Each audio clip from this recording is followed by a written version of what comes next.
menurut Santo Markus.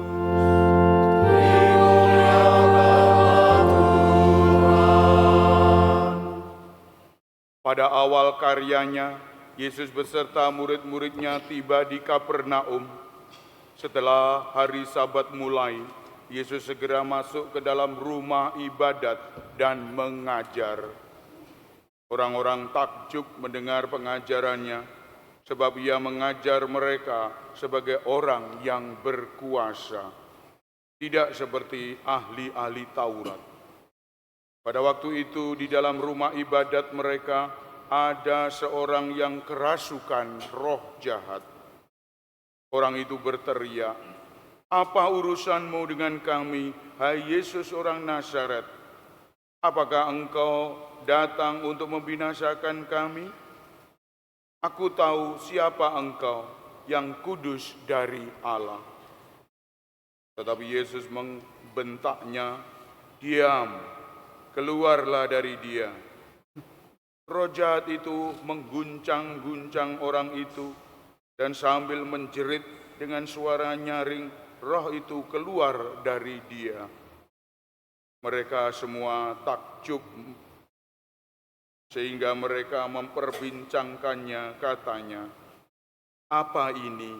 Suatu ajaran baru? Guru ini berkata-kata dengan kuasa. Roh-roh jahat pun ia perintah, dan mereka taat kepadanya."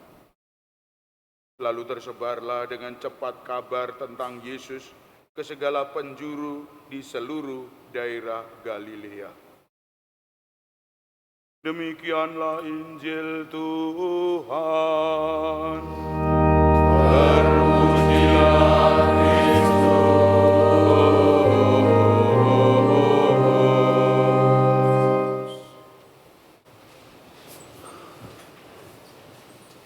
Bapak Ibu, saudara-saudara yang terkasih dalam Kristus, kita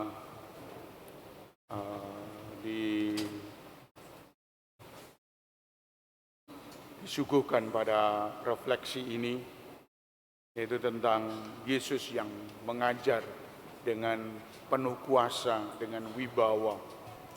Dan kita semua ingin sebetulnya mengajar seperti itu.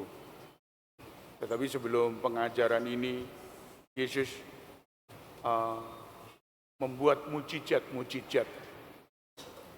Pengajaran dan mujizat-mujizat adalah satu hal, satu paket. Pengajaran harus disertai dengan mujizat-mujizat. Kalau hanya teori, pengajaran, tidak ada mujizatnya, Yesus tidak menarik. Yesus tidak menarik. Sama seperti para ahli-ahli Taurat tadi. Tidak menarik. Maka harus pengajaran dan mujizat. Mujizat ini juga perlu. Bapak Ibu, karya-karya kita adalah bentuk pengajaran-pengajaran kita. Kita mengajarkan pada anak-anak kita belas kasih, cinta kasih, tetapi juga disertai tindakan. Tindakan belas kasih, cinta kasih kepada anak-anak kita, kepada saudara-saudara kita, kepada yang lain. Dan ini terus-menerus kita lakukan. Karena hidup kita seperti itu. Hidup kita dengan pengajaran itu, hidup kita menjadi kudus, menjadi saleh. Tanpa pengajaran itu, tanpa mujizat-mujizat itu, kita tidak bisa berbuat apa-apa. Mencapai kekudusan tidak, mencapai kesalehan tidak. Harus dengan dua cara ini. Bapak Ibu, saudara-saudara yang terkasih, sementara itu kita melihat pengajaran. Pengajaran di sini dengan wibawa, dengan penuh kuasa. Apa wibawa itu? Apa kuasa itu? Kuasa adalah sesuatu yang kita miliki, yang keluar dari dalam hati kita, dari lubuk hati kita yang dalam, itu kita keluarkan. Maka kalau kita melakukan sesuatu, itu pasti harus disertai dengan sesuatu yang mendalam. Tidak bisa kita, itu hanya sepintas saja, lalu kita berbuat sesuatu. Atau orang lain melihat, wah dinguk, baru dia berbuat sesuatu.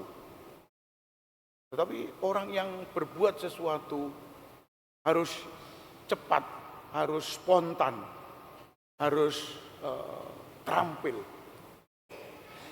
Cepat, tepat, terampil ini adalah gerakan roh yang tiba-tiba dalam hidup kita. Maka inilah kewibawaan kita tersampaikan di sini. Kewibawaan kita muncul dari sini. Kalau kita tidak melakukan hal-hal ini, kita akan terombang-ambing oleh situasi kondisi. Karena dengan demikian maka orang akan terpengaruh oleh orang lain. Wah, ada orang enggak? Ada orang enggak? Oh, kalau tidak ada, alah masa bodoh. Nah, kalau ada orang enggak? Oh, ada. Wah, mari. Nah, itu citra, itu menebar citra, menebar pesona. Hanya lip service. Tidak bisa kita lurus, kita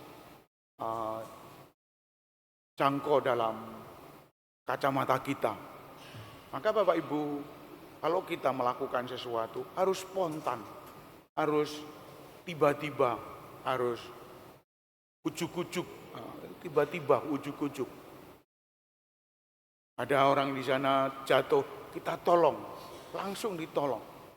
Kalau masih dingak-dinguk, wah ini ada apa-apa ini. Jangan-jangan dia sendiri yang mau mencuri, mau mengambil. Bapak Ibu, saudara-saudara yang terkasih, begitu seterusnya. Kalau pengajaran ini sungguh-sungguh wibawa di tengah-tengah kita. Seperti di dalam aturkan dalam bacaan pertama tadi, Nabi harus menyatu dengan Allah. Nabi harus menuruti persatuan dengan Allah.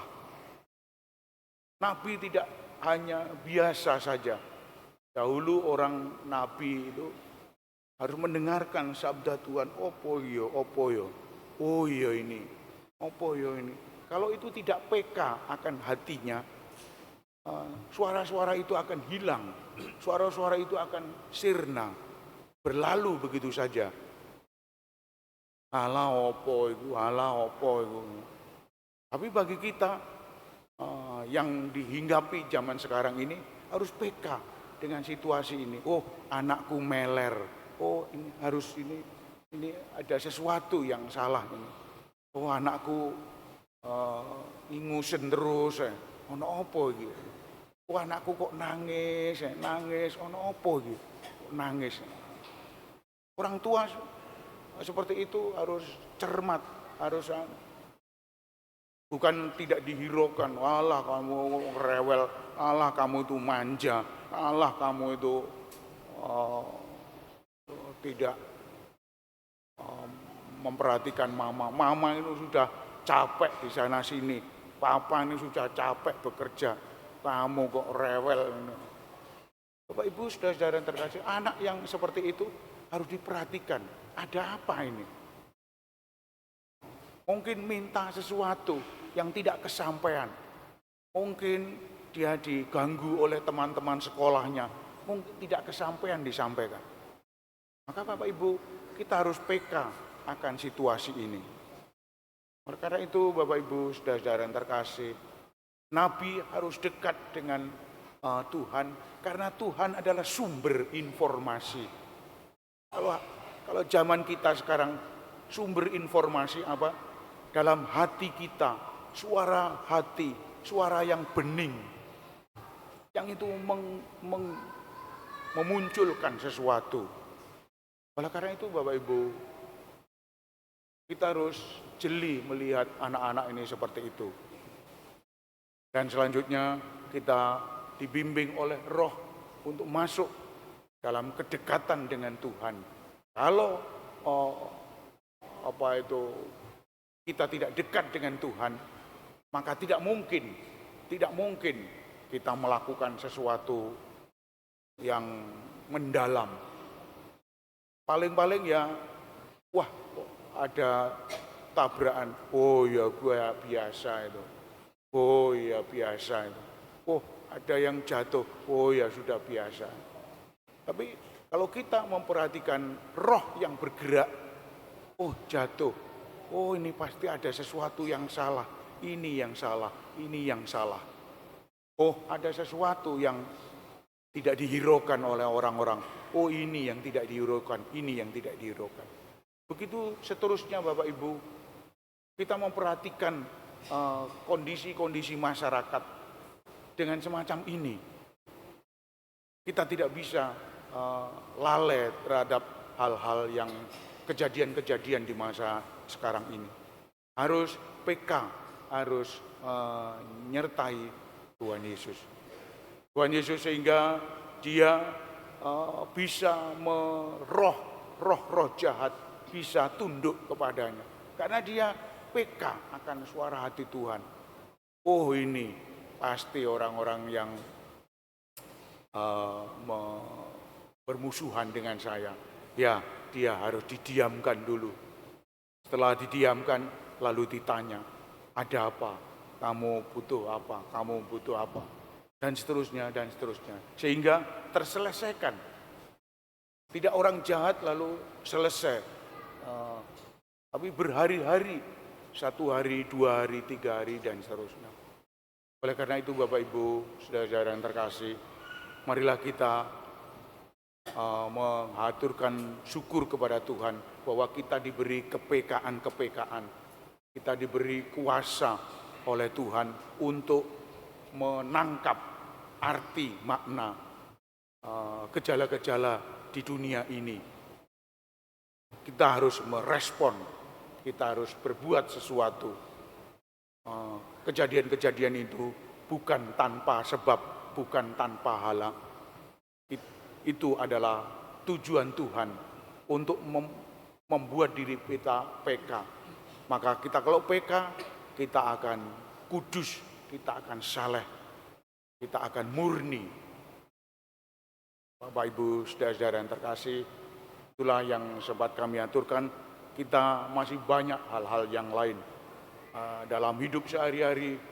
Orang harus PK, tidak hanya penonton saja. Ini umat ini penonton, tapi harus PK. Oh itu kelihatannya diam, terpaku. Oh, tapi apakah dia sungguh-sungguh terpaku dengan kata-kata saya, dengan ajaran-ajaran saya? Apakah dia sungguh-sungguh melek, sungguh-sungguh kagum? Apakah dia hanya melihat ngaplo, tidak tahu pikirannya ke sana kemari, tidak tahu apa? Apakah seperti itu? Kalau kita data satu-satu, jujur mengatakan bahwa ya saya melayang-layang, ya saya memikirkan itu, ya saya memikirkan ini. Pacar saya seperti itu, istri saya, suami saya, dan lain-lain. Dan oleh karena itu Bapak Ibu, kita harus melihat secara mendetail apa yang dilakukan oleh orang-orang tersebut terhadap diri kita. Apakah diri kita sungguh-sungguh wibawa, apakah diri kita sungguh-sungguh punya kuasa, sehingga dia sungguh-sungguh kena akan hal ini. Seperti contoh bahwa Herodes itu kena oleh Yohanes Pembaptis. Dia kagum, dia heran akan ajaran-ajaran. Tapi karena dia sudah berjanji dengan pembesar-pembesarnya, harus taat dengan Herodias, maka dia pun tunduk kepada pada penguasa-penguasa itu, sehingga dia menghukum mati Yohanes Pembaptis ini.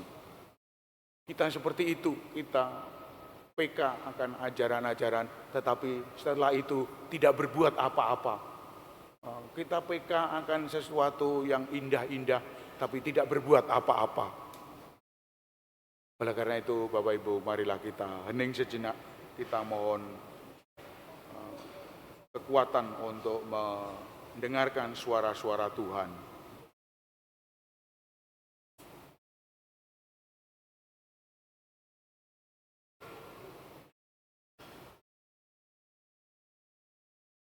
Marilah kita bangkit berdiri.